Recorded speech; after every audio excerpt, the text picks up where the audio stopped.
I'm Sowmya, and I've been telling stories for quite some time now.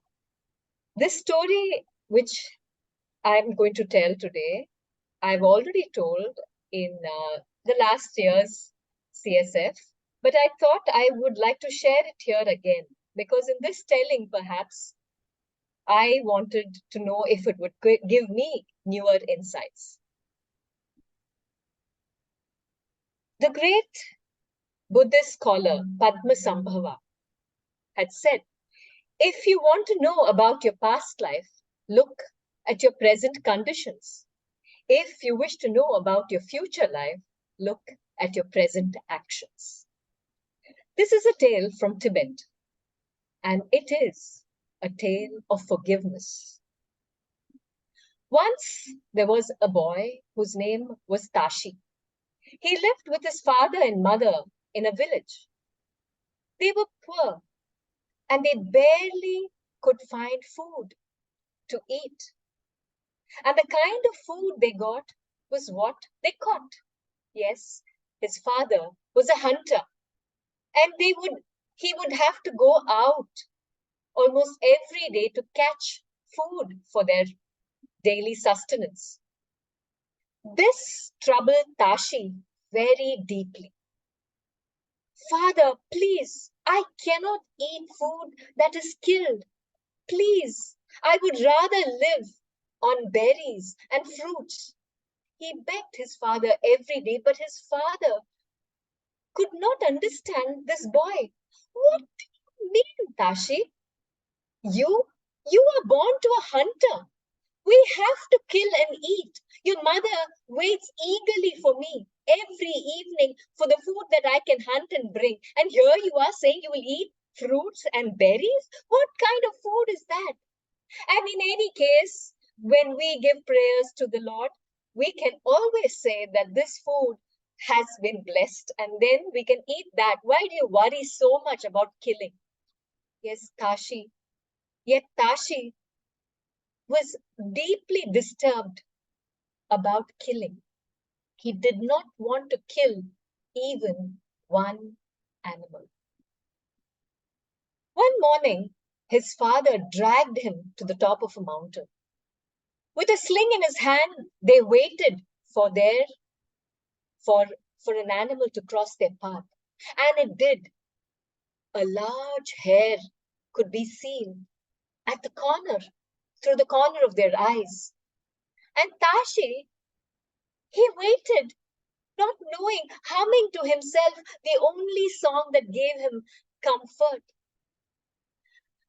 Gate gate par gate par samgate bodhi swaha. I do not want to indulge in this, he thought to himself, while his father hunted that hare. With his sling ready, he was just about to let it go when Tashi screamed at him, Father, stop! No, don't kill that hare! Please don't! And of course, the hare sped away. His father turned around in fury.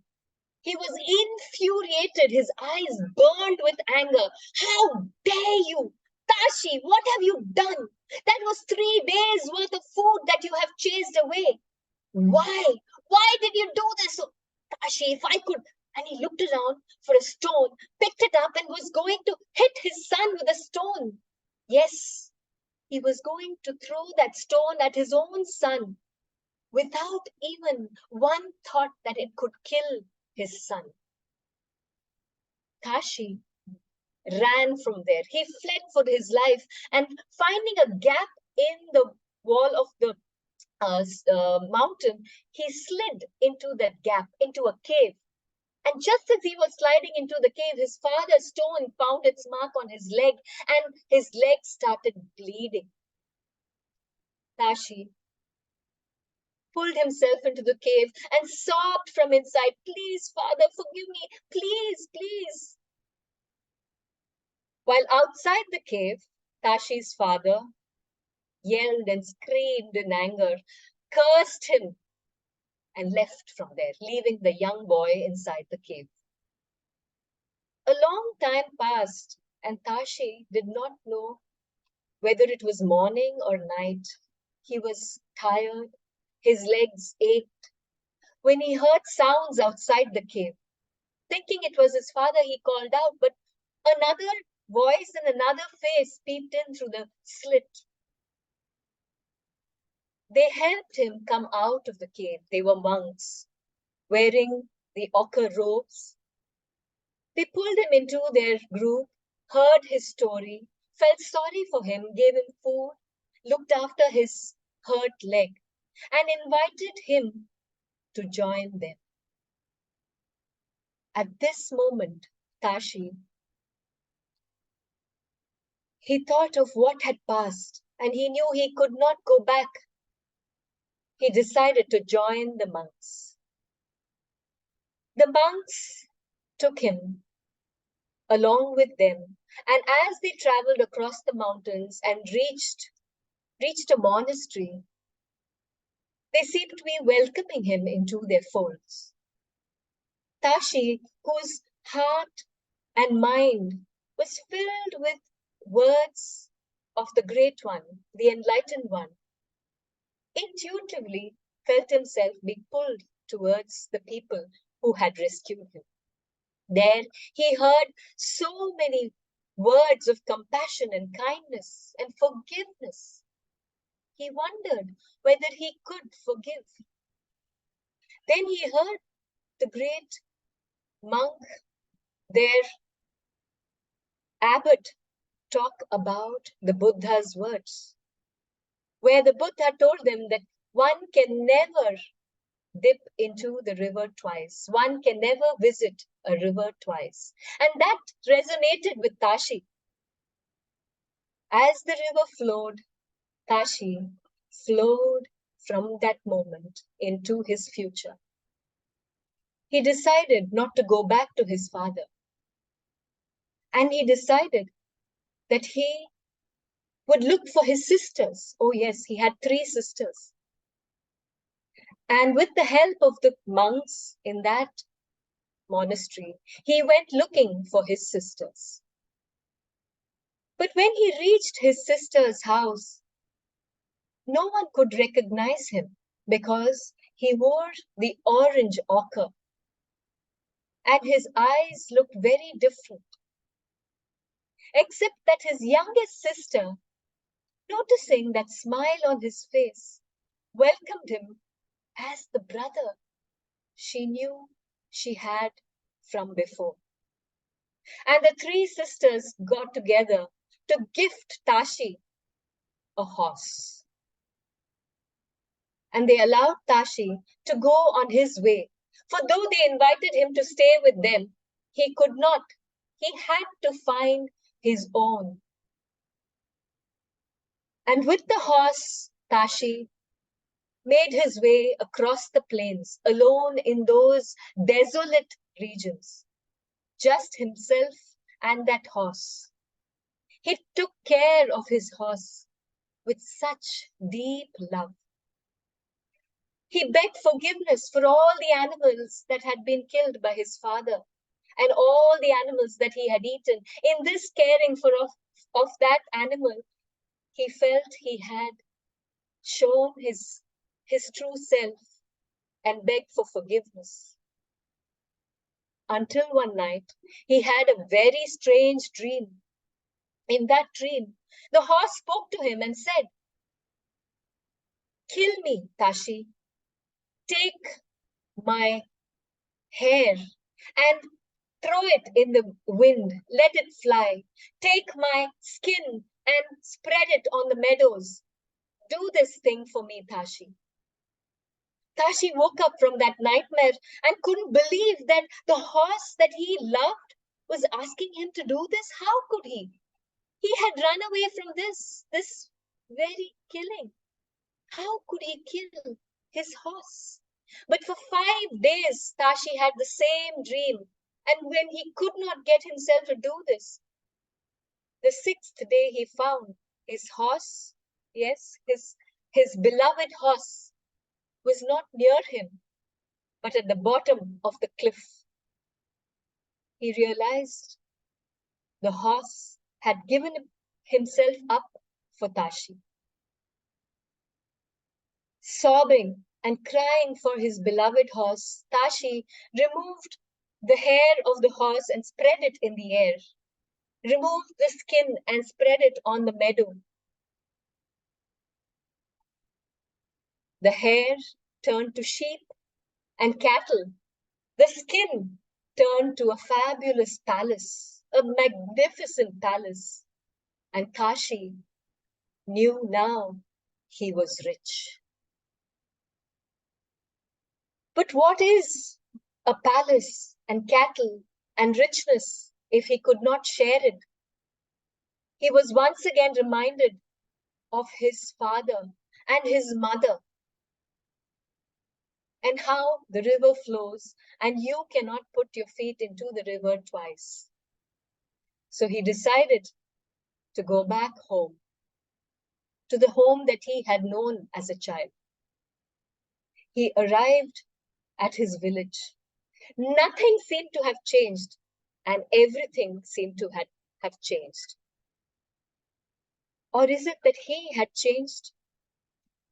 He went to his home and peeped in through the window. He saw his father, he saw his mother. They looked very old with gray hair and wrinkles. He could barely recognize them. He stepped into his house with offering of food and riches. He stood in front of them without any remorse, regret, or anger. His father recognized his son. Tashi had come back, threw himself at Tashi's feet, hugged his son, and begged forgiveness for his rage, his anger, and his act. Tashi had only one thing to say. The river has flowed. I am not that who you yelled at. This Tashi is come anew. The river has flowed. The father hugged the son, and the three lived in that house. The father was placed on a golden throne, mother on a silver, and the son beside them on a pearl throne. The river has flowed. Thank you.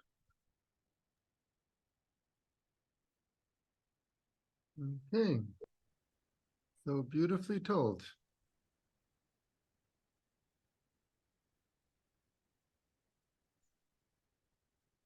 And your communication is so direct. You know, we all knew that you were talking directly to us. I want to know what the story is doing to you, or what stayed with you, the listeners. It's a very nice transformational story with Sowmya. Thank you. It's a Tibetan folktale from Tibet, and yes, in the telling, there's a lot of things that have changed. The metaphor of the river flowing is something that I've added to the story. Now, I know it's a superficial, silly question, but at the end, did the father give up hunting, or he still hunted? That we don't know. Okay, that's not important. He's old by then. But he could forgive his son and accept him as he was. Mm-hmm.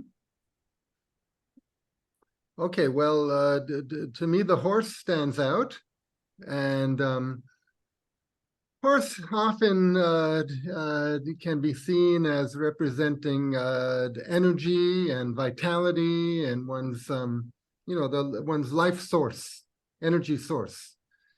So it is certainly striking when that horse says, "I need to die and be transformed and the horse, when Tashi refuses to do it, the horse does it himself, and is transformed into what? Into many living beings, Into both wealth, into wealth for into Tashi. wealth and fertility and other animals and plants in general, into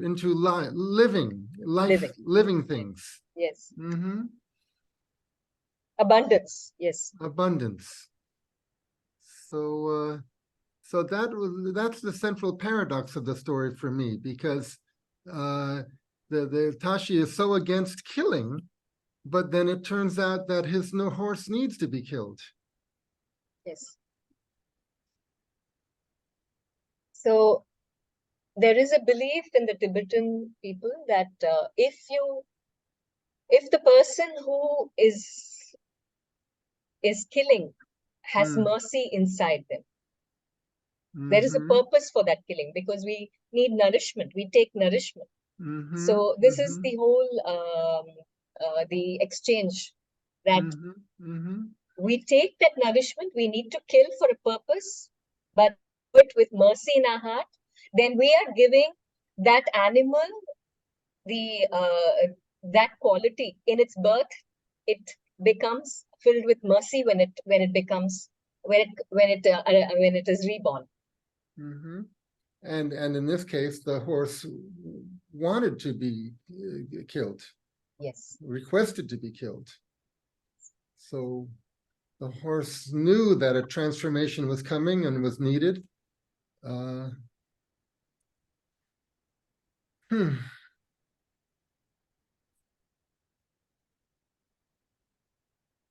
I want to point out, just on a technical level, your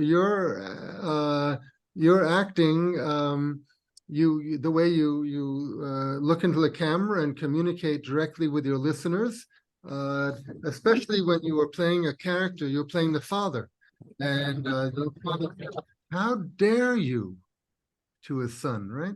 So I realized years ago that when some of you have heard this from me before, that when we play a character who speaks to another character, in this case, the father is saying to his son, how dare you? The listeners are put in the position of the character who's being addressed. So each one of us, when we hear you say, how dare you? What did you do? What were you thinking? Each one of us thinking, well, if I was the son, what would I say? How could I get out of this? I actually have a name for this. I call it the in-performance transference process, because it happens in performance fleetingly. It happens in a moment and it's gone in a moment. And many times there's a role reversal where the father will say, what have you done? And the son will say, I did what I had to do, father. And if that happens, then the listeners are all in the position of the father and thinking, well, should the father let him go, or should the father scold him? But you did that very powerfully. I felt I was the son because she said, what did you do?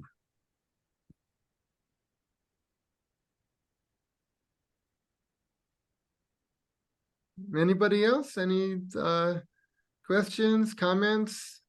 What were my 4 questions? What stands out to you in the story or the way she told it? Do you have any suggestions? Would you like any additional episodes? Or like me, did you want to know if the father becomes a vegetarian?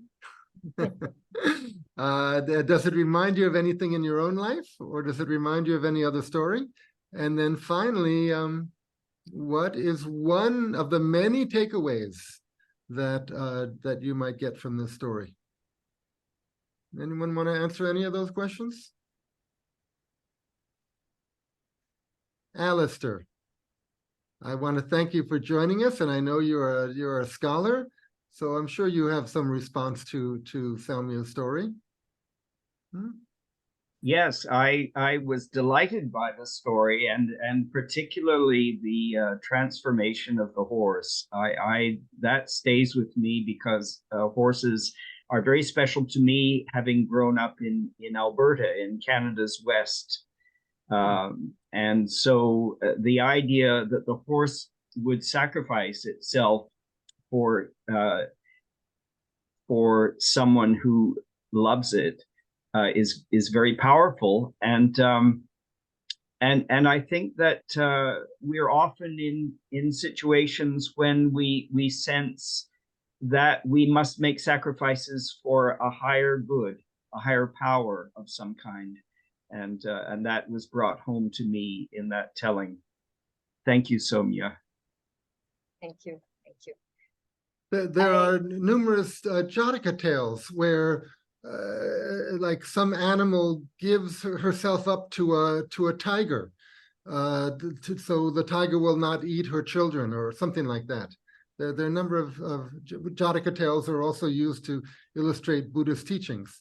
So that similar teaching of sometimes it's the right thing to do to give up oneself. I'm sorry, I spoke over somebody. Somebody want to add something? I liked Lavanya's comment in the group, on the WhatsApp chat. I mean, on the chat, something that we hold very dear that might be a hindrance to our growth. And once that is gone, does growth happen? As the horse, meaning of the horse being something that we hold very dear to us, but we need to let it go for us to be reunited with how, our future, our life. It also reminds me of the Ashwamedha Yaga. That horse sacrifice was performed by many kings, I think, in the past. Very true. And that was a symbol of wealth again. That's very, very interesting point, Sudha.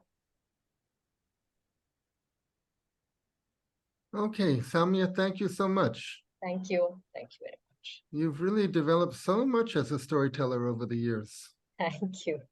Thank you. Mm-hmm. I